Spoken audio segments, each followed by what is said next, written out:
Lecture really is based on continuing work that we are doing, and I'm looking specifically at gold, largely because of the interest that has been generated over the last few months concerning the work that the Gold for Reserve program has brought. We have all seen it in the macroeconomic indicators, significant shifts in the liquidity position of the country. And there is quite a lot of optimism about what is possible for us as a country. Now, the question we've been asking is, why didn't we see this all this while? And so my work is really about providing us with a framework that will help us to analyze this. And this framework should be long-lasting enough for any group of people who have the capacity to run the country to take it to the next step. So today's lecture, I'll look at three main things, giving you the economic thought that underlies our development trajectory up to this point. I won't go too far, just after the immediate post-independence era up to now. So if you like, let's just focus on the last 60 or so years. I see this to be largely defined by two main ideas of economic development: the orthodox model and the heterodox model. I'll say a little bit more about that. To do policy in a new way. Part of my diagnosis has been that the problem we are facing is largely due to the kind of knowledge that we have been taught in the classrooms. And I'm also guilty of that. I have been regurgitating the same economics that I learned in school, and that has been what I see my students also implementing in the various policy space. In this new era, we want to reimagine and think differently. So in this presentation, you will see the age of regeneration. I show you the three main schools of thought. The first school, if you like, you can also look at it as stages of economic thought, the evolution of economic thought. The standard economic theories we learned in the classrooms is what we call the orthodox economics, which is basically a reductionist approach to looking at national income, measuring growth. What it simply says that we only measure what we can see, feel, and touch. So all our discussions about gross national income or what constitutes growth, it's what we can physically measure and touch. So if you have resources like gold or cocoa, it's only when those resources are extracted and sold in the market that you can really value. And that's a very good way of looking at it. It has given us a lot of ideas about how to maximize welfare, how to measure and look at development in many ways. There is another school that looks at it from another point of view, that the orthodox school has not actually been able to deal with things such as how do you explain why developing countries like Africa are stuck in the low-level equilibrium that they find themselves. So heterodox economists will always explain that institutional development matter for growth, which is ignored by orthodox thinkers. Things like colonialism and imperialism, resource extraction. There's quite a huge range of theories that come here. And they have also presented to us an alternative view. But really, both views, if you look at it, describe these as linear paradigms of economic thought. They have been excellent in guiding our development so far. But if we want to go to the next step and want to transcend where we have found ourselves, and I'll show you some statistics and data later on, we need to reimagine development in a new way. There was, or there has always been, an African way or an indigenous way of measuring growth and of looking at development, which is rooted in the very resources that we have.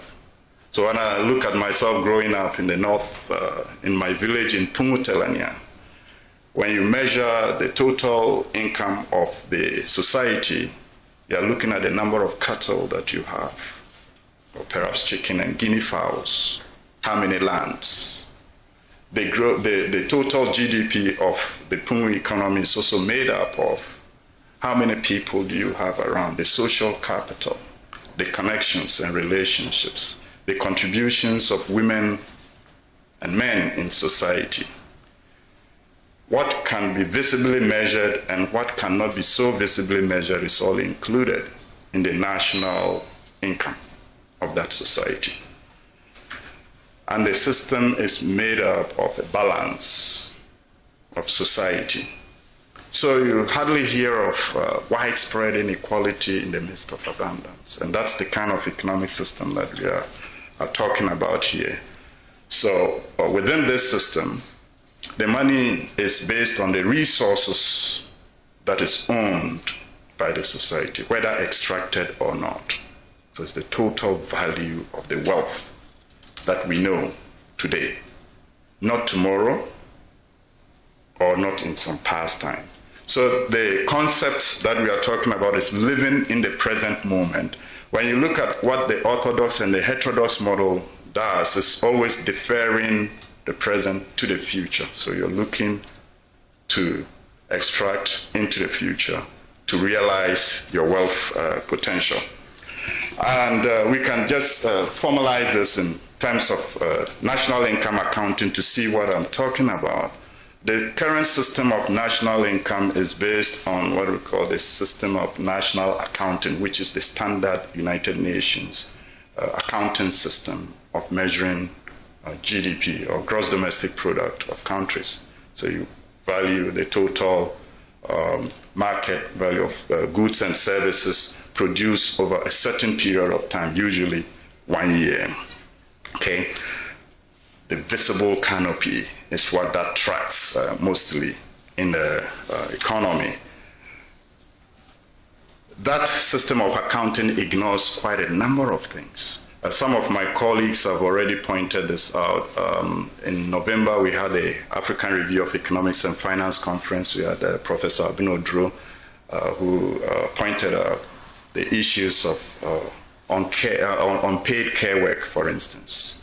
In our economies, women contribute quite a significant amount to national output, but most of it is completely ignored in the current system of national accounting. And so it is with things like the informal economy. About 80% or so of our employment is generated from the informal sector in many African economies, not just in Ghana. And so it is with many things like our indigenous knowledge. We tend to look at the tourism and crafts, but we have quite a lot of spiritual wealth, social capital that escapes totally the system of national accounting. So our metanomics framework says that let's go a little bit beyond. So we are not throwing this away. Let's value all of this and include it and see what happens to our total output. It turns out that when you look at the current system that we use, which is the SNA, I call it, System of National Accounting, our GDP now, officially, it's around $82.31 billion. If you convert this to cities, we're just around 1.2 billion cities economy. That ignores all of these factors that I've already indicated. But if you move to the metanomic framework, you're looking at the asset base of the economy and also adding some of the unpaid work, indigenous knowledge system, and the informal wage that we don't account. So conservatively speaking, this data also exists. We just simply added it to what the national accounting system currently does not. And it turns out that we have a much larger economy than we are dealing with. So if you look at it, by shifting from the orthodox system of accounting, just change the accounting framework from flows, that is measuring current market prices, into stocks, you see an economy that is actually about 21 times more than what it is according to the system of accounting. Now, this is not my invention per se, but if you look at what Nigeria did a couple of years ago, just by changing the divisor, the GDP went up almost about 100%.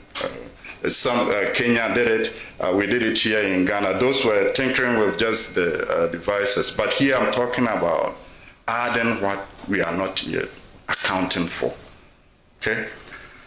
Now, if you look at the orthodox system of thinking, it will take us, in 2024 growth rate, about 5 years to reach roughly $100 billion economy.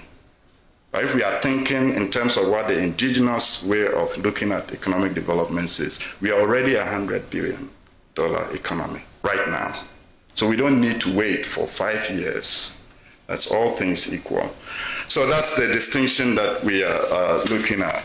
And this produces, if you go by the orthodox heterodox approach, we are simply on a treadmill, because over the past 60 or so years, the economy has been constantly looking out for liquidity buffers, whereas that liquidity is already within the economy. And this is the title of my paper, that in the midst of abundance of gold, we are liquidity trapped. According to the data that we have, Ghana has been to the International Monetary Fund about 18 times in the last 60 years. In fact, in the late 80s, it was much more regular, up to the 90s. In the last 35 years, since we've gone into democratic governance, we have visited the fund 10 times. If you look at what we have done with that, it works out to roughly an average of about 3.5 years of visit. And this has been an economy that at the same time has tremendous amount of resources that can be unlocked for domestic liquidity. So, yes, we can talk about the political problems, mismanagement, and etc. But in this particular presentation, what I'm hinting at is that the accounting system and the economic thought that is running the economy is one of the key problems that keeps us returning and looking outside for liquidity to finance an economy that is already rich.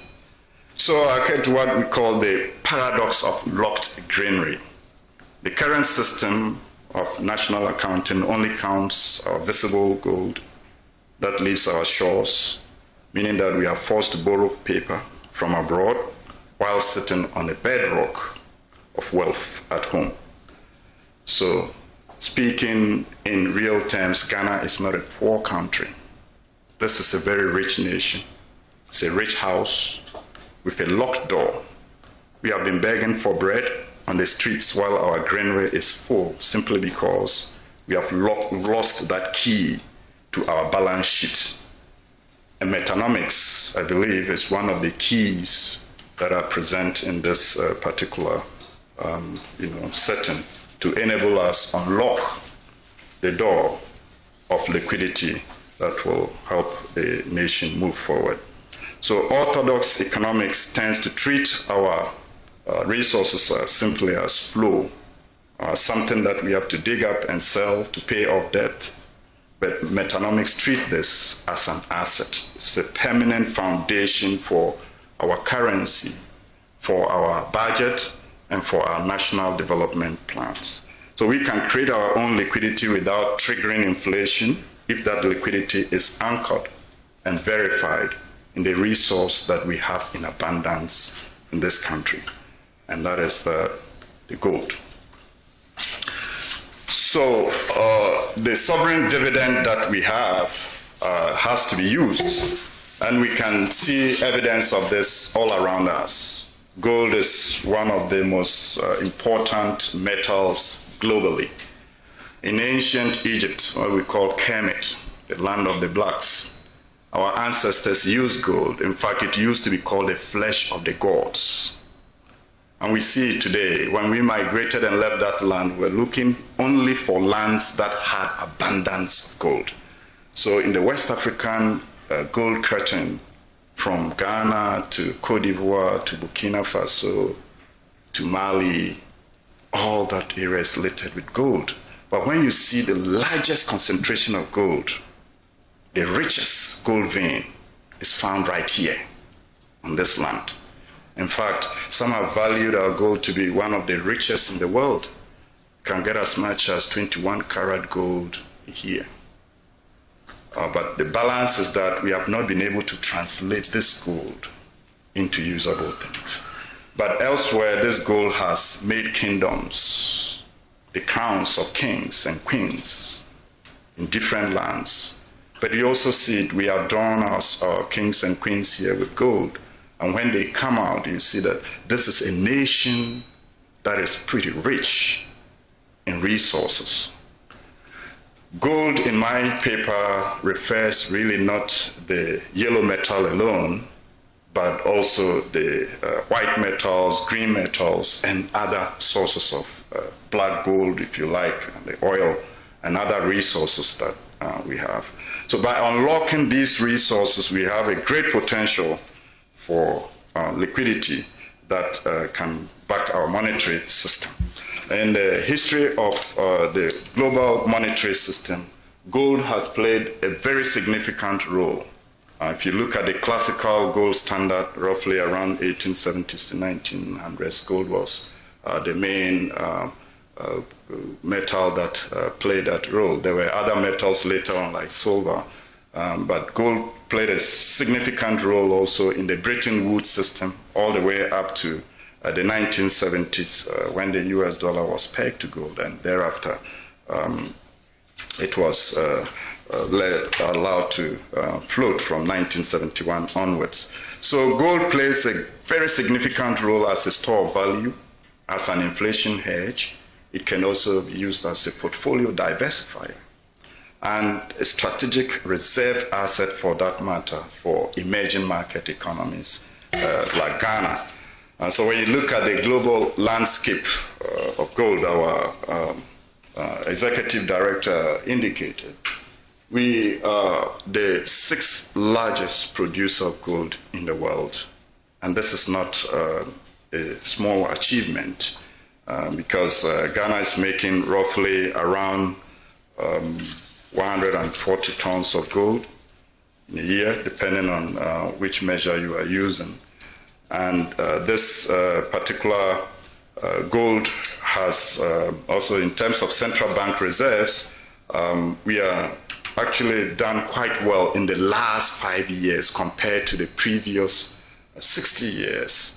And that gold reserve accumulation have been very aggressive in the last 5 years alone. So roughly around 38 tons is what is held in our reserves.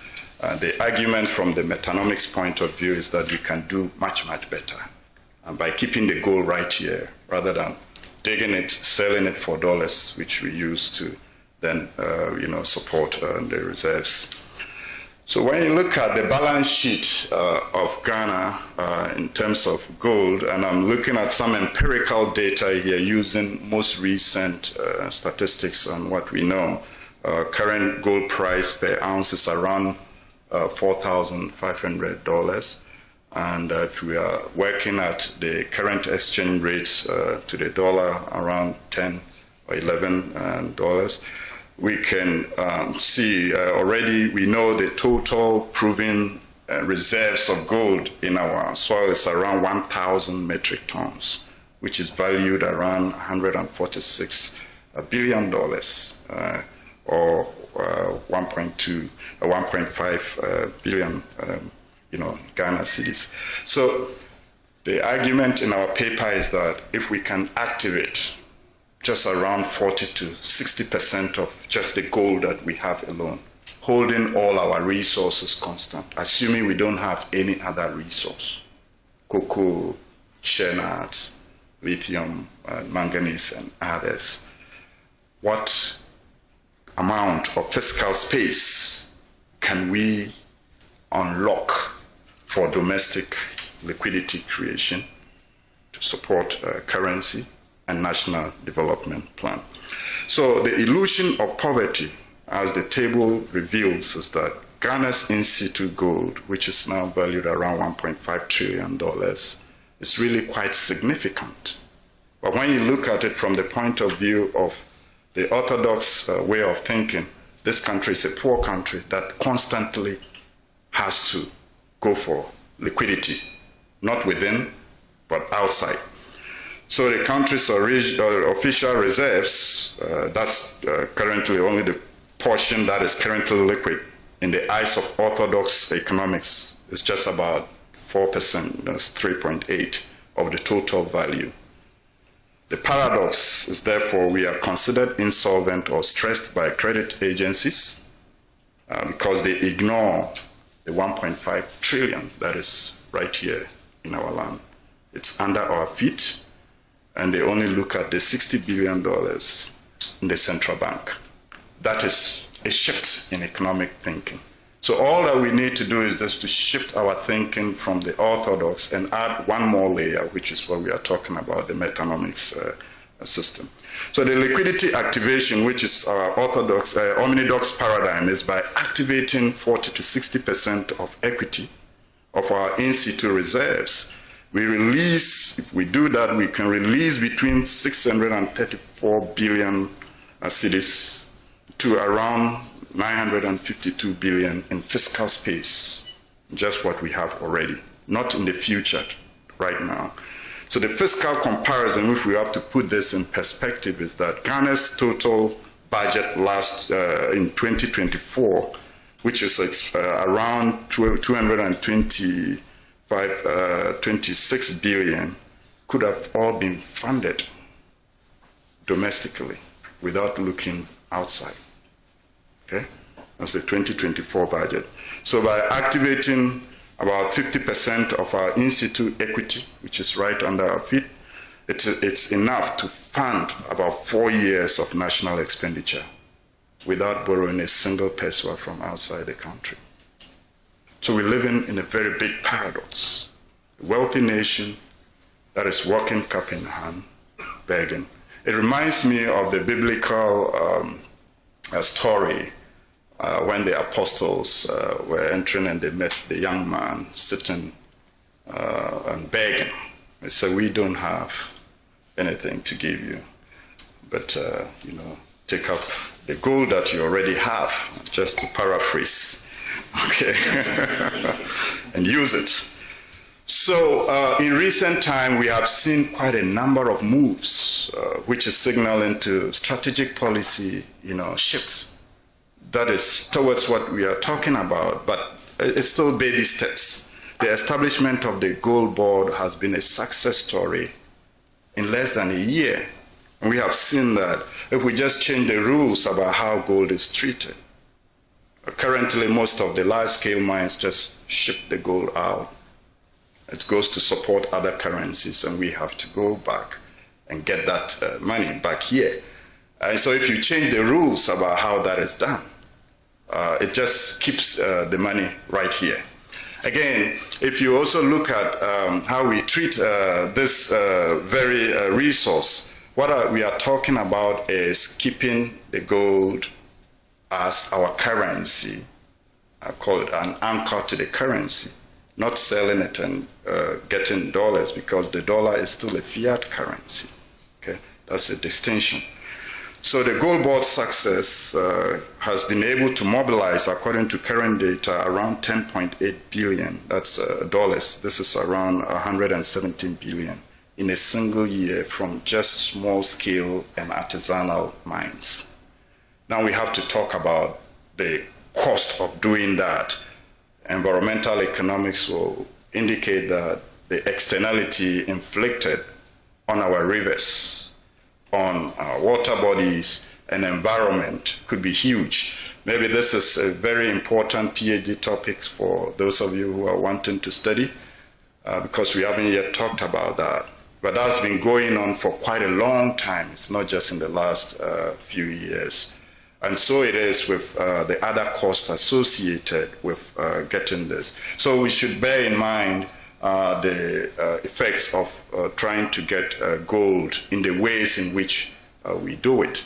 When I asked, how did our ancestors do it? And normally they say, when you don't know, just ask Abdullah. Okay?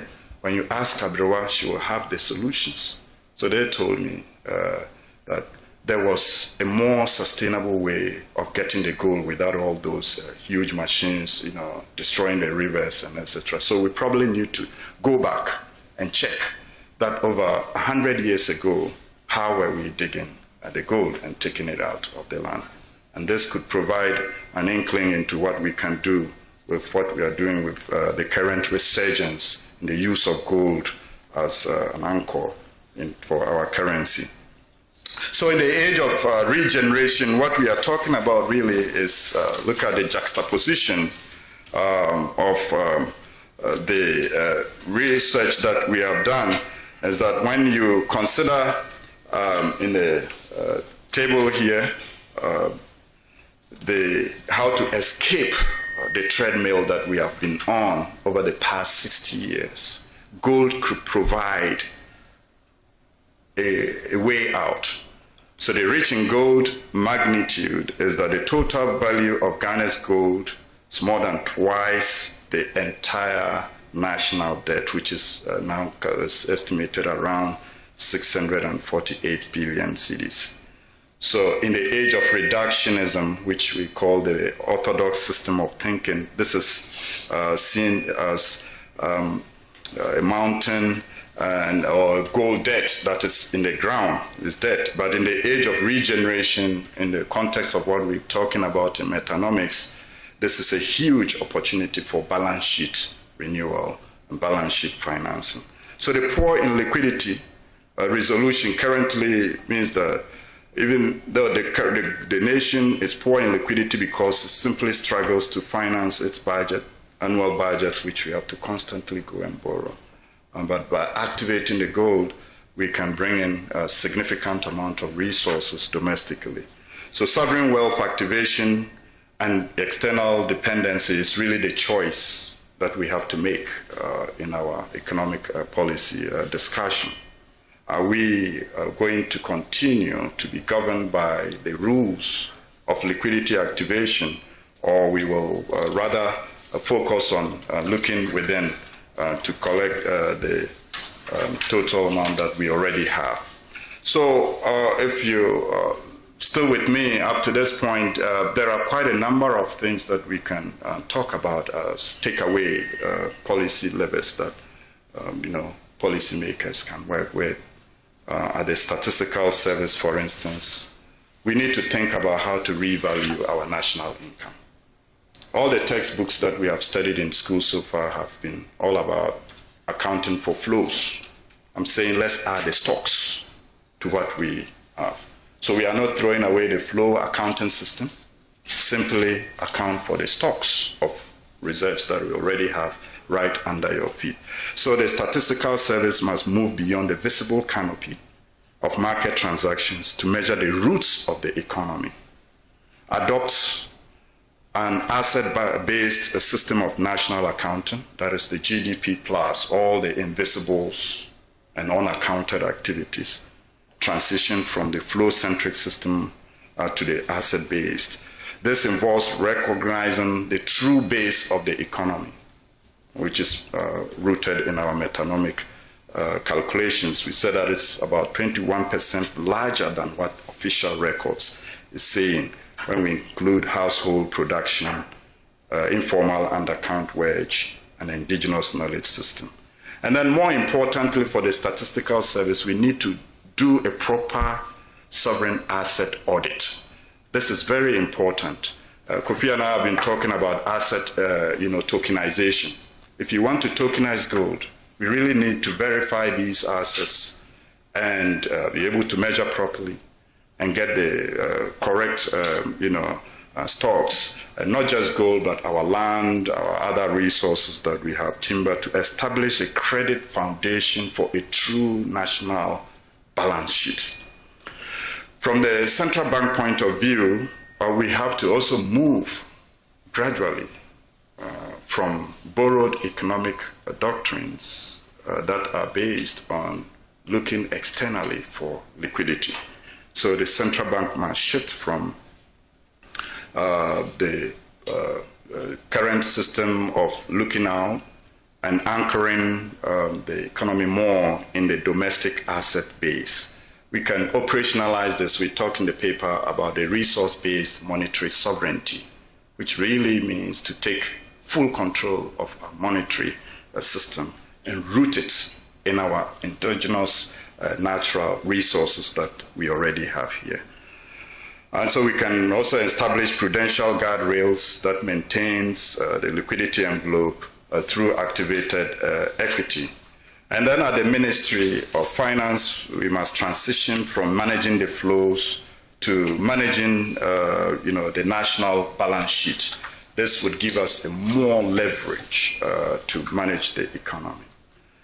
So we are really at a crossroads where indigenous intelligence meets global algebra by establishing natural capital treasuries and sovereign tokenization. We will be changing our accounting system and also reclaiming our soul and live really like rich people. Ghana is not a poor nation. It is a wealthy nation in a temporary state of amnesia. And it's time to wake up. So if we look at just the 10 billion that we have harvested last year alone, we can declare that the era of the wealthy pauper is officially over. Ghana is a gold superpower, and we must live and act as such. I thank you.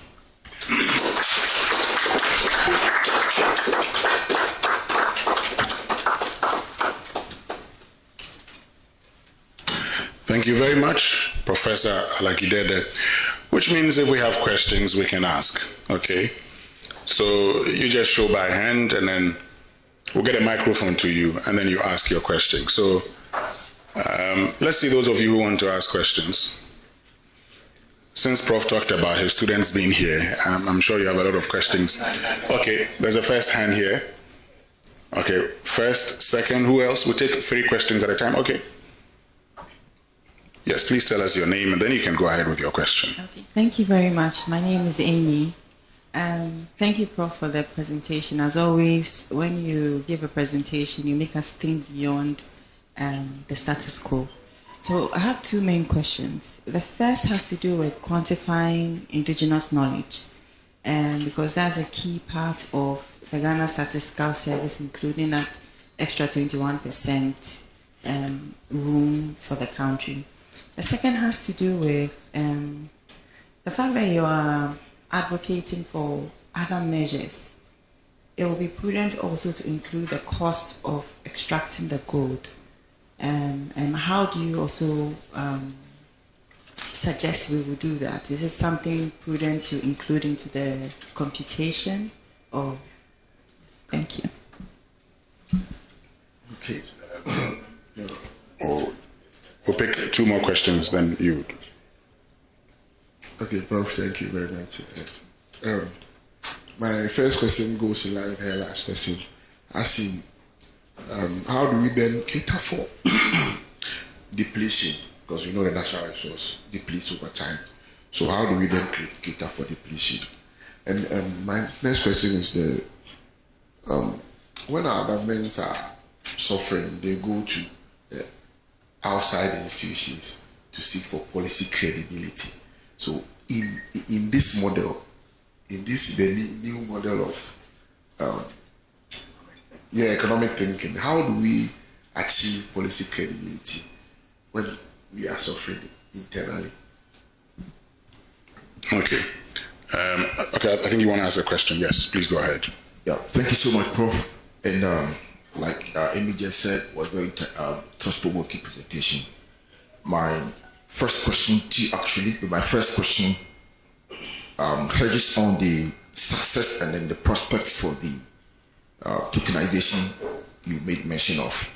Now, we know that there are certain policies that were in line with the thinking you're suggesting now. For instance, the Gold for Oil project, the Bank of Ghana's ECD, the ECD digital currency, and that of the crypto guidelines that was just published in line to accept and then accept, we say, future technologies, innovations in the CD management.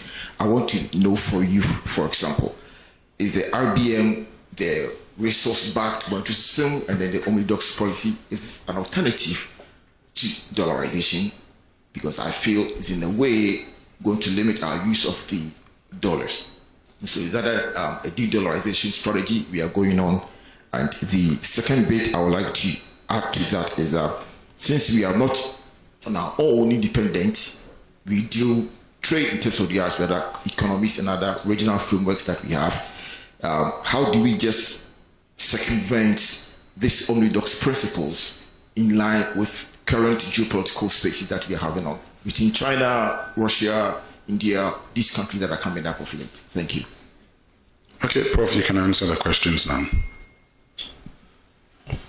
Thank you very much for those deep questions. Maybe let me start from Michael's work on the success of tokenization. I think it's just beginning. So you've seen the Bank of Ghana has just, the bill for the digital assets was passed, I think, early this year. So this is still at the early stages. So we can't really talk much about that for now, except that there is a good signal of policy direction as to where this is going to go. And so perhaps engage with what is happening in the that space of tokenization when the policies eventually seep through the economy. But just on your second thought, let's be clear, we're not talking about de-dollarization here. Everything I'm talking about, I'm not saying throw anything away, just add a little bit to your thinking about what to do with the economy. But your point on our relationship with international organizations is very key, because becoming sovereign when you belong to these international organizations, it has to have a very limited way in looking at it. So we're not talking about 100% sovereignty in that sense, because when you join the IMF, you have agreed in one way or the other to forego certain types of independence in the way you run your monetary policy. So you can't just wake up and start to increase reserves beyond certain limits, as you have seen with the concerns that are being expressed over time. And there are parameters within which you can work with. But we have to be mindful of those. But domestically, we have lots of leverage to do what we can do. All that we are saying is turn your attention inward and look within for what we have already. With that, you don't need permission to start to use your own resources to finance your development. Okay? And then to the question, I didn't hear your name, but how do we cater for depletion? Again, depletion has to do with a certain logic of living and thinking, which in our metanomic system, we are looking at balance. So as I said to you, indigenous systems of exploiting resources have been more humane and balanced than what we are doing now with big machines, destroying rivers, etc. Those linked to the environmental cost of destruction have to be properly accounted for. And so within the metanomic system, we have just extended the system of economic environmental accounting to ensure that whatever is taken out of the land is also consistent with correct environmental practices. We do have these in our laws anyway, in the environmental protection agencies, about right ways to exploit. but also in terms of taking care of the people whose lands those resources are being extracted from. So far, we haven't paid critical attention to that. And I think as we evolve in our thinking about new ways of looking at development, we have to focus critically on that. And there's a lot of literature in environmental economics about how to, internalize the external effects of production and consumption, which will help to address some of those. How do we achieve policy credibility when we are suffering? So as I said to you, I'm more upbeat about this economy because I always see that I live in a very rich country and we come from a very rich background. So we have to also begin in our psychology to think that we are actually rich before we can see it happen in our lives. So what I'm discussing is actually more consistent with policy credibility, to activate domestic liquidity without engineering inflation is simply what my model is all about. So if you have about 40 to 60% of the total 1,000 tons of gold that are already in your metric tons that are already in your soil, you have such a huge liquidity that you can activate. So you don't need to print money to support your economy. And we have known this. The monetary school has established this over the last 60 years, that all inflation is a monetary problem. And so with what we are discussing, you will actually kill that problem without sacrificing credibility. Okay? Quantifying indigenous knowledge, that is a very important area. We have an association called the National Association of Traditionalists and Ancestral Venerators, who are looking at indigenous crafts, indigenous spiritual systems and culture, traditions, our dances. If you look at some studies that have been done by the African Development Bank, they have actually calculated some of these, but the literature is just emerging. So I think this is also a very large area of future research that we can look into. How do we value indigenous knowledge, for instance?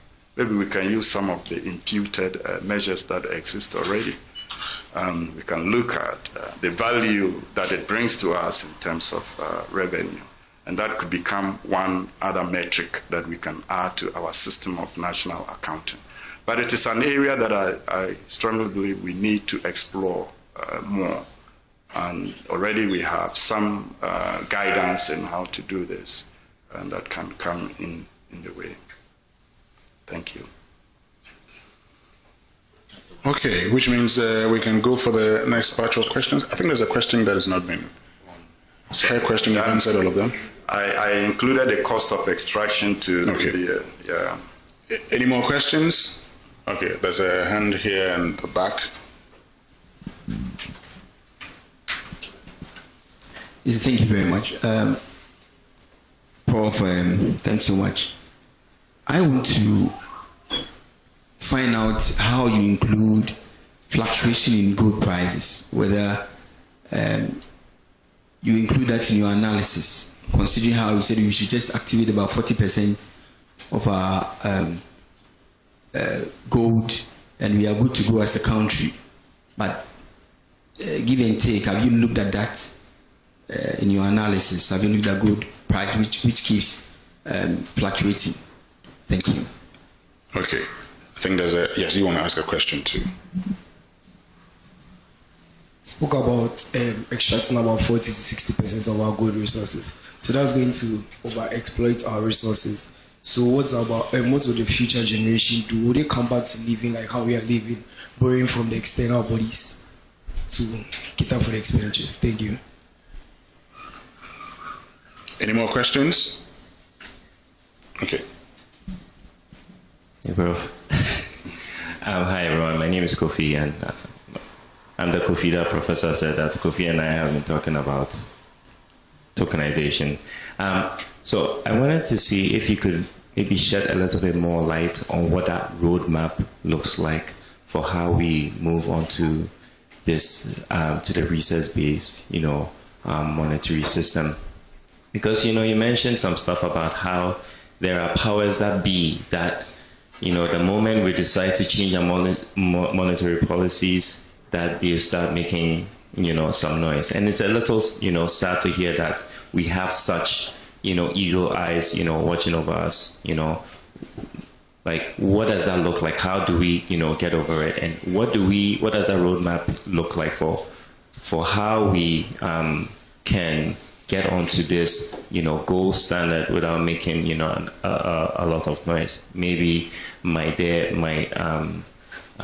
corporations, increasing, their balance sheet with assets like gold, be one of them. And what are those implications? So if you could touch up on maybe what that roadmap looks like, I think that might, educate, a lot of people. Yeah, thank you.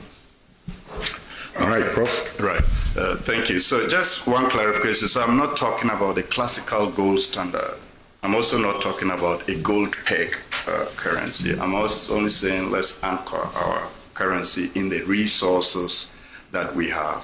But on the roadmap, it's very interesting because Ghana's gold, the proven reserves is what I've shown you. But what we haven't been able to measure yet, we don't know. And day in and out, the geological maps are showing us that new resources are coming into the fray. We've just seen lithium has come. And so when I talk of gold, as I said, it's not just the yellow metal, but the other metals, although in this paper I focus just crucially on gold. So I think, in my own view, that we do have more gold in our land than we have measured so far, similar to what I've talked about in the limitations of our national income accounting and the geological surveys.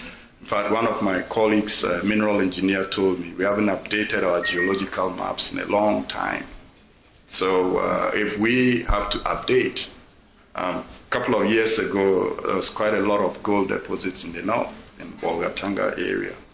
And there's quite a lot. And so we don't want to mention this for people to go galamseying, but there is quite a lot of that. But in terms of what we can do, the road ahead of us is that gold will play a very leading role in our monetary system.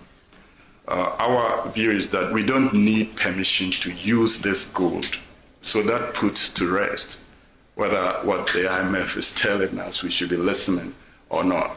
But then we are working within an international space, as Michael obviously said. So within the rules that you have signed, there's quite a lot of leverage to do what you can do if you need to support your currency and to keep domestic liquidity within. And that's what we need our policymakers to be very bold, as they are already doing now. With the mining contracts, the current regime has already signaled that some of them will not be renewed, or we will renegotiate these contracts. And that's what we have been advocating for a long time. It's important to sit down and renegotiate. Because when you visit the gold mining areas and you see that if this is where that yellow metal is coming from and the conditions in which the people live, and as for us as a nation, we should also be able to send back more of the development to those areas to bring their level of development up. So we don't need permission to use our gold or any other resource for that matter to unlock the liquidity that we should be unlocking and to finance the budget. So I see a very bright future, especially with some of the baby steps that we have already taken. And if the policy tightens and we can sit together and agree that these are some of the colonial laws that consistently sell our gold out when we dig it, and let's change them together. This is where we have to work together and not the divisive way that we have been looking at it. Come together, sit down in this particular national thing of importance, expunge those laws and renegotiate contracts. In some countries, it's a 60-40 split, where the nation could take 60. You bring in the machines, exploit, take 40%, I take 60. But in our current setting, we are getting far less than 20 to 30% of what is on our ground. And that is the cause, part of the liquidity problem, beyond the framework of economic ideology that exists. The fluctuations in gold price, if you look at gold, actually it has been quite volatile for some time, and that is quite true. So in the paper, we've shown several scenarios. What happens if you just have about a 10% slump in the global gold price? Okay, that will immediately impact on the revenues and the fiscus. And so those simulations have been done to show that activating the 40 to 60% that we talked about, what are the policy levers? Changing the revenue expenditure components, and also in the paper I talked only about gold, but that's a very stylized example. I'm only arguing in this paper that if you activate just gold alone, you have that much buffer of liquidity. But if you have a shock of 10 or 20%, those scenarios we've shown, that we can fall on other commodities. Let's say we also have a cocoa shock, but it's quite unlikely that in a given year you have a correlated shock across all our exports. So we've shown that the country is actually far richer than we have been talking about, and most of what we are doing is to bring that to the public space so that people will know, policymakers, and all of us as academics and students and also media people, to highlight the fact that this is a very rich country in potential and in actual, if we will only begin to look inside and activate what we already have. Okay, the young man talked about what happens to the future generations. And that's a very important question, because we are our ancestors sitting here, and we will be our ancestors 100 years from now. So if we activate all this 40 to 60% and destroy the land and cause all the damage, what kind of water are we going to be drinking? And we have seen children born with, birth defects in the mining areas. In the indigenous sense, as I told you already, they have technologies that are quite different. When we go to the indigenous knowledge, they have rituals and observances about the forest and where to mine and where not to mine. Today, we just don't care about any of those. We can enter almost about any forest and mine almost about any time. There were indigenous rules about when and how and where to mine. So they knew about the gold in certain spots, but they would never touch it. Because the river currents also flow through, the same gold vein, but they will never touch it because this is our source of water. So we need to turn back again, Sankofa as we call it. Look at what our ancestors, who are us sitting here right now, were doing that was more balanced and sustainable. Because gold has been here for thousands of years. It's only in the last 100 years that our mining technology, which is rooted in the orthodox system of scarcity, that take everything now and sell, otherwise you lack. But in the indigenous sense, you always live in abundance. So more gold will come, but use it more sustainably. But even just for our use, we have quite a large leverage to do this.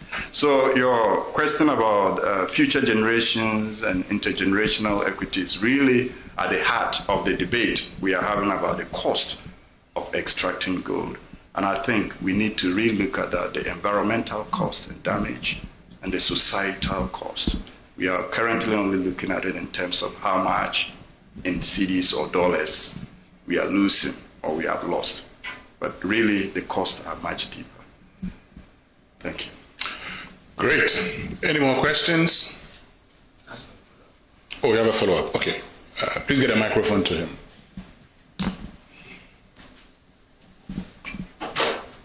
Thank you, Prof. I think in your last submission, you mentioned about the need to look at the cost of extraction. I'm asking if that was also considered in your analysis. I'm asking that because as a country, we've all spoken about the need for us to look inward, but we oftentimes find our leaders with cap in hand going for external support. Is it not a situation where they realize that the cost involved in all this extraction, the exploration, all these costs may be higher? So why wouldn't then as a country then look at the cheaper alternative? I mean, if I'm supposed to pay the debt later, is that not the best option than to look at as a country that we don't have money, we don't have cash in hand, that we then want to focus on our mineral wealth? I'm asking if you looked at the cost with all these extractions. So I haven't analyzed that in the paper, but this is something that can be done as future studies, as most of you are looking for topics to take deeper. It's not the focus of what I'm doing, but it's very key area in terms of what we can do with the activation, because within the Omnidox Metanomics School, we look at what I call MAAT, which is a balance. So you never change one variable without thinking about how it's going to impact on the other variables. So when I talk about extraction here, I mean indigenous technologies of extraction, which are quite completely different from what we have. You don't need all those huge machines that they are using in the destruction of the land. And there are. So you do your own research, because there's quite a lot of this knowledge that we have forgotten, and we must wake up to it again. Okay? You can ask in the indigenous communities, there are times where the gold itself will concentrate in a certain area, and you only need to dig just a few meters deep to uncover, tons of gold nuggets. That is there. And we know that that technology exists. So we have had advanced technology here in our land. That advanced technology, somehow we are asleep to it. And part of what we are discussing is really to wake up to that technology and exploit gold in a different way. Okay.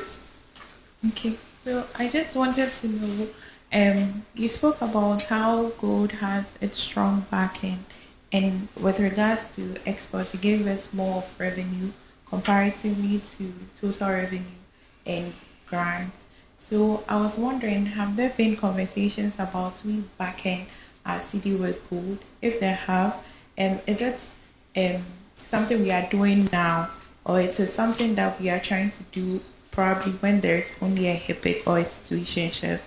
That's my question. So I look at this as an evolutionary path, an evolutionary journey.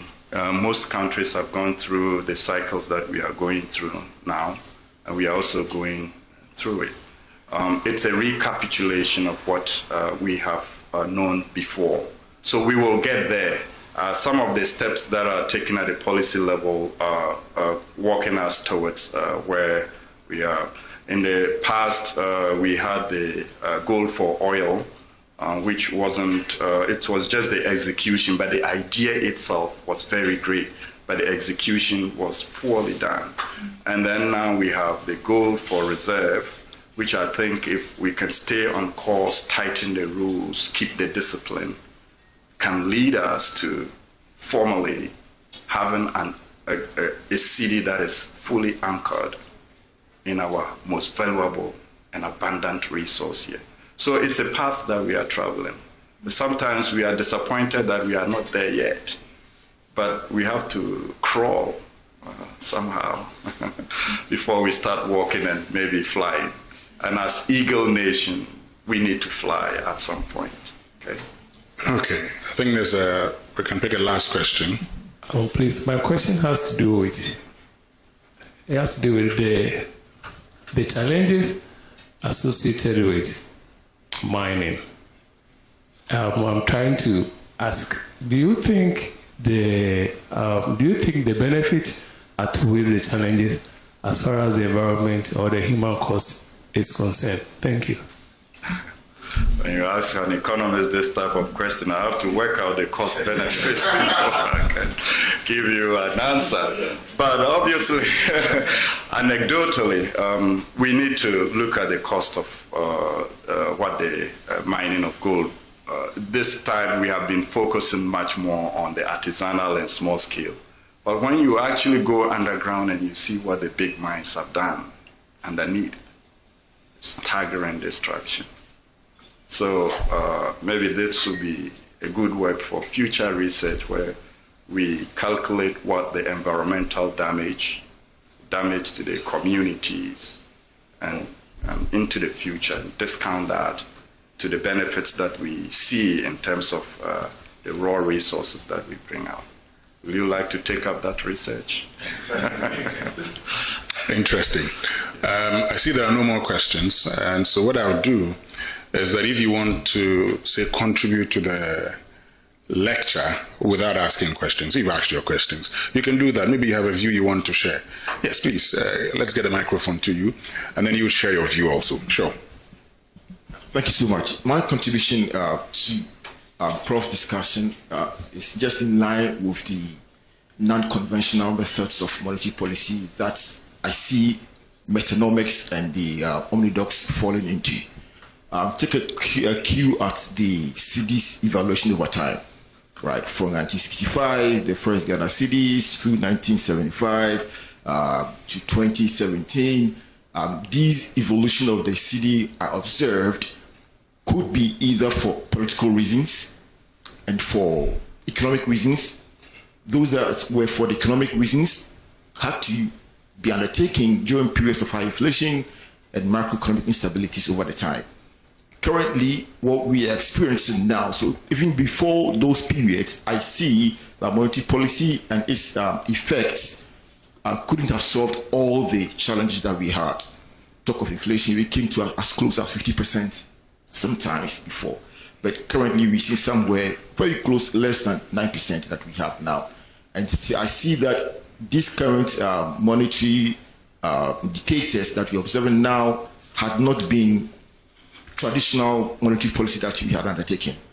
I see that's non-conventional. And so my contribution to Prof discussion is that monetary policy and its traditional processes have not yielded the full benefit we expected over time. And I'm thankful that this way of thinking is coming through for someone like us to also buy into that idea and help the policy grow. Thank you. Thank you. Yes. Yes. Actually, I came to observe what is happening. I'm not one of the students, obviously. I was a student about 50 years ago. I'm glad to see that there's interest to solve this problem locally, and that we know that there will be some opposition or whatever, resistance from outside. So taking all this into consideration and knowing that the younger people, the students are also involved, I think we have to keep it up and have that solution for ourselves. Thank you. Thank you. Any more contributions? Okay, if there are no more contributions, okay, I think there's, is there another contribution? Okay. Then I think we can get Prof to wrap it all up for us nicely. I am tempted to ask as you wrap it up, because you talked about the fact that, the gold for oil was a good policy implementation, may not have been the best. And also because, we're having a current conversation about gold for reserves and how we're implementing it. And you saying we should anchor currency to our natural resources. Are we implementing the gold for reserves properly, or you think we could change the implementation as it stands now? The straightforward answer is that in a space of 12 months, it's really very difficult as a time series analyst myself to be able to, give you a direct answer in this light. So we need to observe So far, the euphoria and the optimism that it has generated, I think it's something, a momentum that we need to build on and have the hope that gold can do something very significant for us. I haven't looked at the cost benefit of what we are doing yet, but you can see it already reflected in some macro indicators. Maybe it's temporal, we don't know, but let's look at the trend over time. And then we can meet over here again with enough data and say that, with the benefit of hindsight, we've done better. Not. But for now, let's cheer them. All of us, let's put our energy behind what is going on, and let's begin to think that it's possible, after all, that we can have enough liquidity right here without going to borrow money from anywhere. So back to the title of my paper. We are rich in gold, so let's unlock the liquidity right from here. And I think that will be my concluding remarks as well. Thank you very much, Prof. Maybe Executive Director would have a final comment, and then we'll wrap it all up. That's fine. I see Executive Director doesn't want any problem. No, I wasn't going to ask you any question, but thank you very, very much, Professor Alakidede, and thank you, Center for Policy Scrutiny, also for putting this together in partnership with Joy Business. My name is Winston Amoa, and we've been live on the Joy News channel. Of course, the conversations will continue from tomorrow, because no country wants to be rich in gold, other resources, but poor in liquidity.